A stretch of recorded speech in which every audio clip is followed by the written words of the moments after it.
ఈరోజు ముఖ్యంగా నా పేరు సోమయాల శెట్టిబాబు, తెలుగుదేశం పార్టీ ఎస్టీసీలో రాష్ట్ర ఉపాధ్యక్షులు, ఆంధ్రప్రదేశ్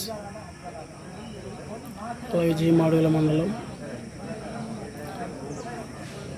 ఆర్ఎంకే ఛానల్ ఈరోజు చాలా చక్కటి ఛానల్, అన్ని విధాలుగా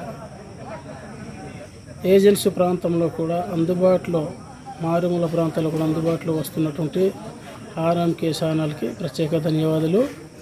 అలాగే రాష్ట్ర ప్రజలకు అందరికీ, మన ప్రాంత ప్రజలందరికీ, నాయకులకు, మీ అందరికీ దసరా శుభాకాంక్షలు ప్రత్యేకంగా తెలియజేసుకుంటున్నాను. ఇంకా దసరా పండుగ ఇంకా అందరు సంతోషంగా సుఖ సంతోషాలతో అందరు కూడా ముందుకొచ్చి దసరా పండుగ చేసుకోవాలని చెప్పేసి మనస్ఫూర్తిగా తెలియజేసుకుంటూ, ఈ రాష్ట్ర ప్రజలకి, మన పాడేరు నియోజక ప్రజలందరికీ, ఏజెన్సీ మన్యంలో ఉన్న ప్రజలందరికీ ప్రత్యేకంగా దసరా శుభాకాంక్షలు మనస్ఫూర్తిగా తెలియజేసుకుంటున్నాను.